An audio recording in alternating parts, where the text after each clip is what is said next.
Hi, I'm Emily. My dad was everything to me. We were a team, just me and him ever since Mom died when I was little.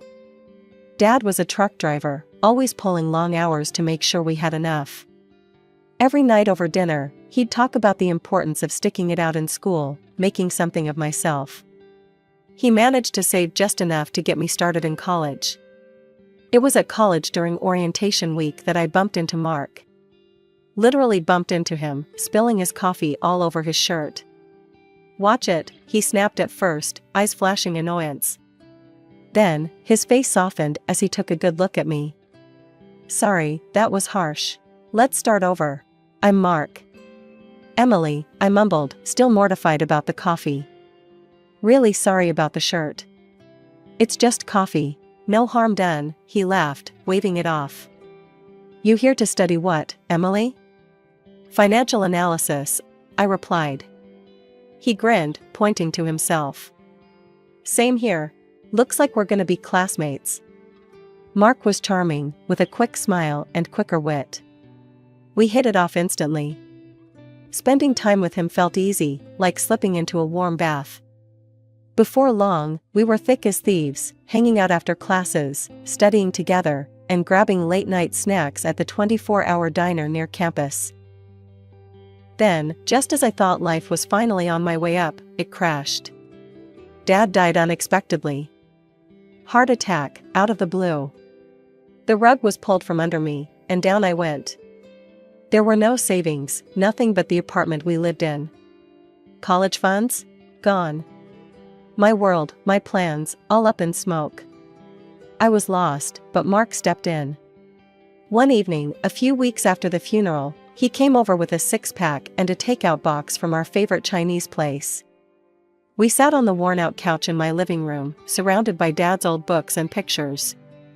"What about moving in together?" Mark said, his voice firm. "You know, cut down on expenses. We could make it work." I stared at the floor, not sure what to think. I don't know, Mark. I can barely afford to keep this place. Listen, we get married, move in here together. I'll keep studying, you work for now, and when I'm done, it's your turn. I'll support us then," he proposed, his eyes earnest. The idea sounded crazy, but there was a sincere ring to it. Maybe it was the grief fogging my brain, or maybe it was the desperate hope fluttering in my chest, but I nodded slowly. "Okay, let's do it. But promise me, when you graduate, it'll be my turn." "Promise," he said, reaching across to squeeze my hand. We got married 2 months later at a courthouse, with a couple of Mark's friends as witnesses. Dad's apartment became our home, our little island in the storm. My days blurred into nights as I shuffled between 2 jobs, just to keep our heads above water. By day, I was slinging coffee and plates at a bustling cafe, and by night, I sold pastries at a local bakery. Exhaustion became my constant companion, but quitting wasn't an option, not with Mark buried in his textbooks and our bills piling up. Mark's study schedule meant he was home a lot. You'd think that would make things easier, but it didn't. He had his finals coming up, and the stress turned him into a bear. The smallest thing set him off, especially if dinner wasn't ready when he expected it. One night, I came home later than usual, my arms aching and my feet swollen from the long shifts. The house was dark except for the flicker of the lamp over Mark's study table. I dropped my keys on the counter and winced at the noise. Almost instantly, Mark's head popped out from his books, his brows knitted in annoyance. "Where have you been?" "I've been waiting to eat. There's nothing ready?" His voice was sharp, each word like a jab. I sighed, leaning against the doorframe. "I'm sorry, Mark. The bakery was slammed today. I haven't even had a chance to take off my shoes yet." "Well, I'm starving. I can't study on an empty stomach, Em." His voice softened a bit, but the irritation was still there, hanging between us like a thick fog. "I'll fix something quick," I mumbled, pushing past the fatigue. I rummaged through the fridge, pulling together what little we had to whip up some scrambled eggs and toast. Not exactly gourmet, but it was the best I could do on short notice. It wasn't just the stress of our living situation weighing on me. There were also Mark's parents, Richard and Marianne. Both well-educated, well-spoken, and well-off, they never missed a chance to remind me that I didn't quite fit their idea of a suitable match for their son. Visiting them was an ordeal. Their old house was like a fortress of books and high culture. Each room overflowed with literature and artifacts from their travels around the world. The first time I stepped into their living room, Marianne had eyed my second-hand jeans and faded college sweater before offering a thin-lipped smile. "Emily, dear, have you read the latest by Jonathan Franzen?" "Oh, but of course, you've been too busy working your, how many jobs is it now?" Her tone was honeyed poison. Richard was no better. "It's a fascinating treatise on the socio-political landscape of contemporary America. But, let's discuss something simpler." His chuckle was a soft knife, and I felt my cheeks burn with humiliation. I tried to hold my own, to nod along, to throw in a comment here and there, but it was like shooting arrows in the dark. Eventually, I stopped trying. One evening, after a particularly grueling shift at the cafe, I mustered the courage to tell Mark how I felt. "Your parents, they don't think I'm good enough for you, do they?" I asked him as he clicked away on his laptop. Mark didn't look up. "Look, they're my parents. They have their ways, but they mean well." "You're overreacting." I knew then that arguing was pointless. He couldn't see it, wouldn't see it. So, I pulled back, retreating into my shell of work and solitude. Mark continued to visit his parents alone, often staying overnight. I wasn't invited, and I didn't ask to be. When Mark finally graduated and landed a decent job with a good salary, I felt a weight lift off my shoulders. Now it's my turn, right? I remember asking him one evening as we sat down for a rare quiet dinner. Mark had just started talking about his new role at the company, buzzing with excitement over the projects he was handling. "Yeah, about that," he said, his fork pausing midair. "Look, Em, things are tight right now. The job pays well, but we've got bills, debts. You know how it is." I nodded, biting back my disappointment. "I get that, but we talked about this, Mark. It's supposed to be my turn. I was thinking I could start with just a couple of classes. I'll keep working at the bakery to help out." He shook his head, a frown creasing his forehead. "Emily, be realistic. We need every penny we can get. Forget about college for now." The resentment that had been simmering inside me boiled over. "I supported you," I snapped. "I worked 2 jobs, Mark, so you could have this, so we could have this. And now you're telling me to forget my dreams?" He didn't look at me. "It's not like that, and you know it. Things change. We need to be practical." Practical. The word hung in the air between us, heavy and cold. But before I could argue further, life threw us another curveball. I found out I was pregnant. All thoughts of school were pushed to the back burner as we prepared for our new arrival. Lily came into our lives like a storm, fierce and beautiful. I threw myself into motherhood with all I had, but the strain on our marriage didn't ease. If anything, it grew worse. Mark was distant, often coming home late, and when he was around, he critiqued my parenting. "You need to push her more, Em," he'd say as he watched me play with Lily. "She needs to start learning early. I've signed her up for French lessons and a toddler developmental center." "She's 2, Mark," I would protest, feeling the familiar flare of anger. "She needs to play, to be a kid." Mark had been sorting through some papers, not really listening. At that, he looked up, his expression hard.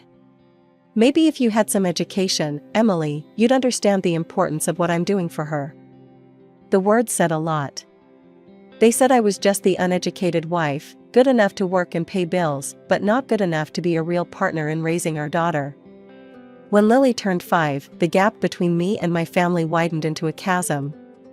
Mark's parents took it upon themselves to completely oversee her upbringing. They showed up at every school event, every concert, parading around as if they were the primary caregivers. Mark didn't just allow this, he encouraged it. It got to the point where he actually forbade me from attending school events. Emily, you don't have the education to understand what's going on there. It's best if you stay home, he said one evening, his tone final, leaving no room for argument.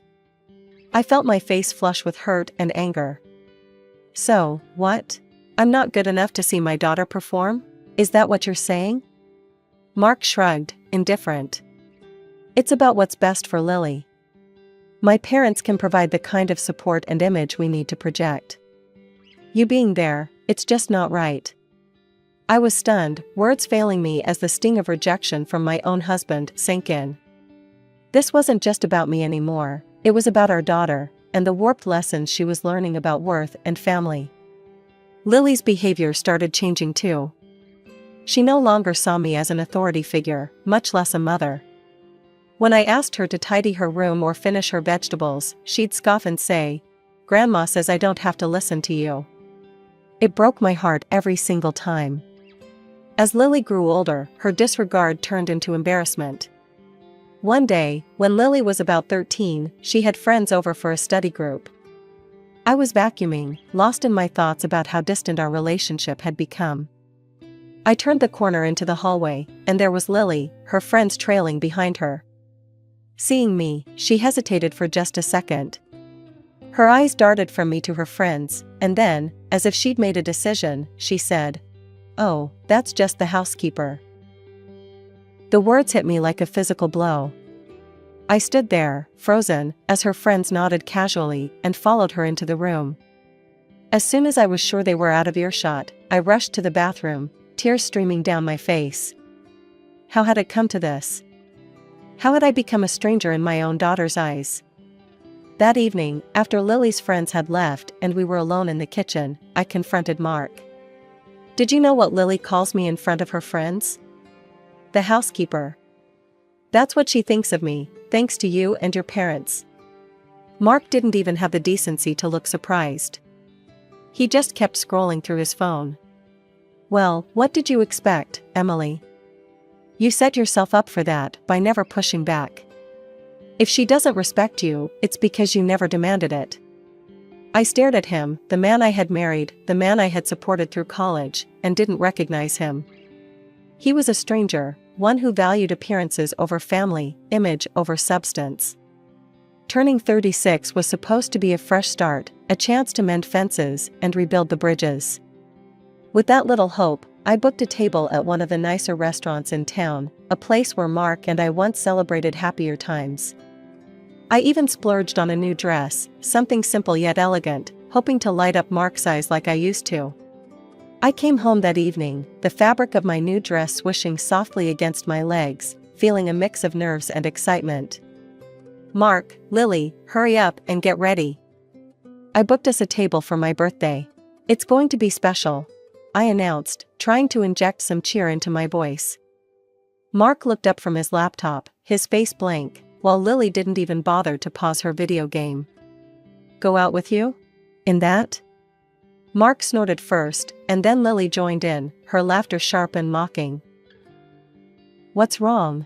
I frowned, looking down at my dress. "You think you look good? You look like a scarecrow," Lily scoffed, her words slicing through me. "I'm not going anywhere with you. You'll just embarrass us. Yeah, let's not pretend we're some happy family. You're just an ignorant loser, Emily. What were you thinking?" Mark's voice was cruel, devoid of any warmth. The room spun a little, their words hitting like physical blows. "But I thought we could all have dinner together, like a family," I stammered, my voice barely above a whisper. "A family? With you?" Mark laughed, cold and harsh. He thrust an envelope at me. Confused, I opened it slowly. It was a divorce application. "This is my final gift to you," he said, his tone final. I stood there, the paper shaking in my hands. This wasn't happening.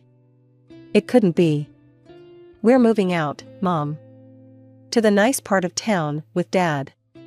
"There's no place for you there," Lily added, her voice echoing her father's disdain.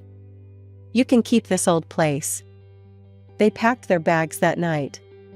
I watched, numb and broken, as they hauled their belongings out of the apartment. Mark didn't look back, his steps never faltering.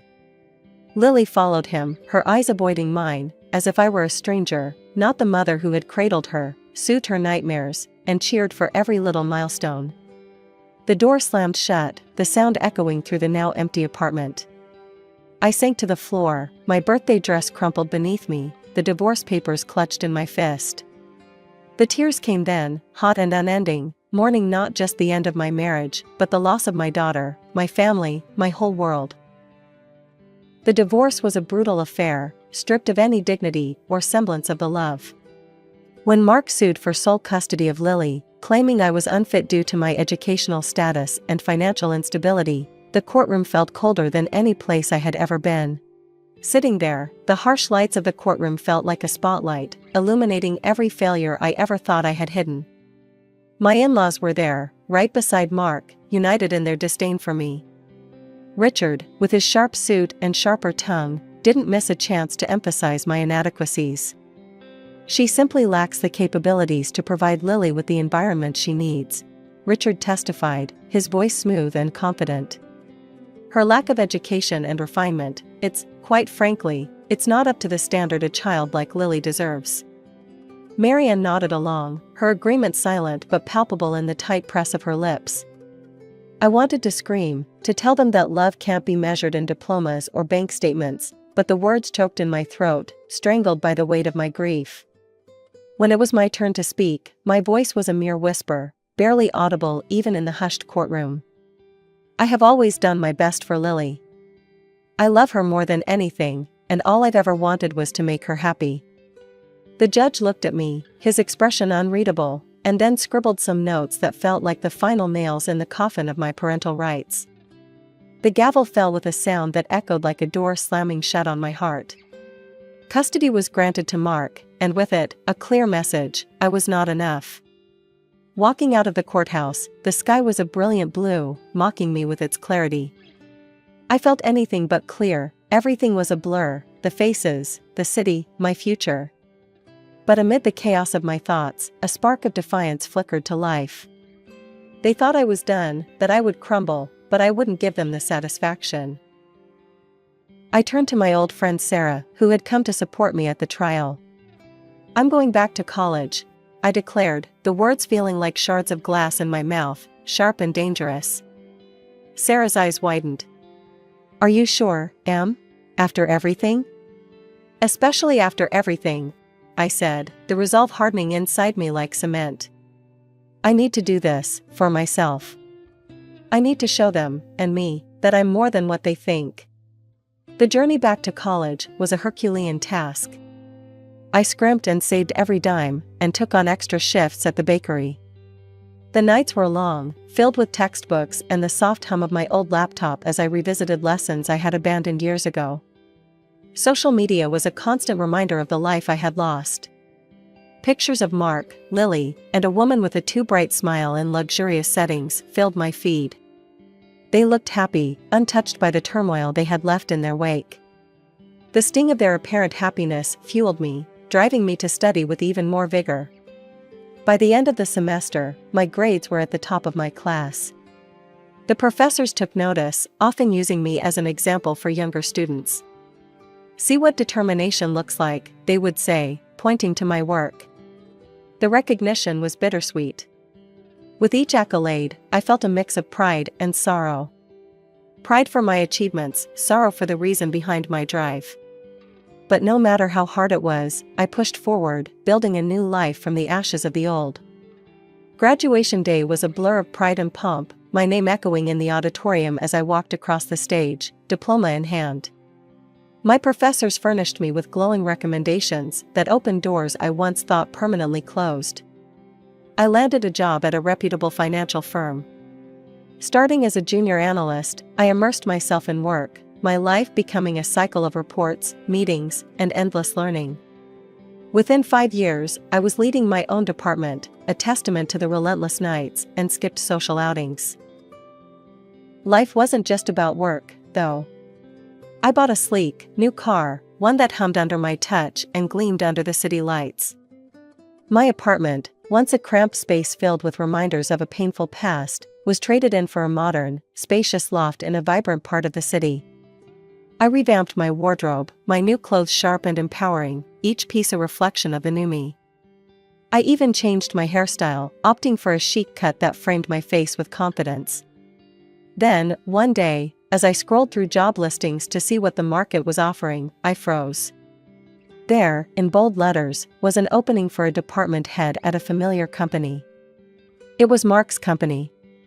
The irony wasn't lost on me. A wicked part of me buzzed with the thrill of the potential drama. I applied, driven by the desire to restore justice. The interview was a series of rapid-fire questions, my answers sharp and sure. The panel was impressed, and by the end of the week, I had the job. The head of the company, Mr. Clarkson, introduced me to my new team. Team, this is Emily. She'll be taking over as your new department head.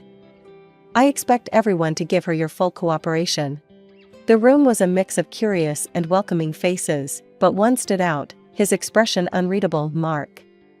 His shock was palpable, his eyes widening as he took in my transformation from the woman he once discarded to the boss he now had to answer to. After the introduction, Mark lingered, his pride obviously bruised. When we were alone with Mr. Clarkson, he couldn't hold back. Why her? I applied for this position. I have more experience with the company. Mr. Clarkson looked from Mark to me, his expression calm. Mark, while your familiarity with the company is appreciated, it's the broader expertise and strong leadership skills we need for this role. Emily brings a fresh perspective and a proven track record that you, frankly, haven't demonstrated. I suggest you learn from her. The words seemed to crush whatever pride Mark had left. He stormed out, slamming the door behind him with a force that echoed through the quiet office. I stood there, the ghost of a smile playing on my lips, not out of spite but out of satisfaction. After the showdown at the office, Mark couldn't handle the new dynamics. Within weeks, he resigned, his departure quiet but the talk of the office. I heard through the corporate grapevine that he struggled to find a similar position elsewhere. Things spiraled for him, and soon, the woman he was living with kicked him and Lily out, tired of his constant joblessness. They moved back in with Richard and Marianne, but it wasn't the comfortable retreat Mark had hoped for. The luxuries Lily was accustomed to were no longer sustainable, and even his parents couldn't indulge her whims as they once had. Reality bit hard, and Lily found it difficult to adjust to their changed circumstances. One afternoon, there was a knock on my new apartment door, the modern, spacious place I had made my sanctuary. I opened it to find Lily standing there, her eyes roaming over the chic decor and the city view that stretched behind me. "Wow, Mom, this place is amazing," she exclaimed, a whistle escaping her lips. "I guess I'll be staying here now." Her words hung between us, expectation thick in the air. I studied her for a moment, my heart aching with a mix of emotions. There she was, standing in my home, as if all the years of neglect and hurt could be wiped clean with a simple decision to move in. "Lily, a fresh start isn't just about a new place to stay. It's about mending things, acknowledging mistakes. I haven't heard you apologize for anything. For how you've treated me, for the things you've said and done." Her face fell, and then, as if on cue, tears welled up in her eyes. "Mom, please, I'm sorry. Can we just forget all that?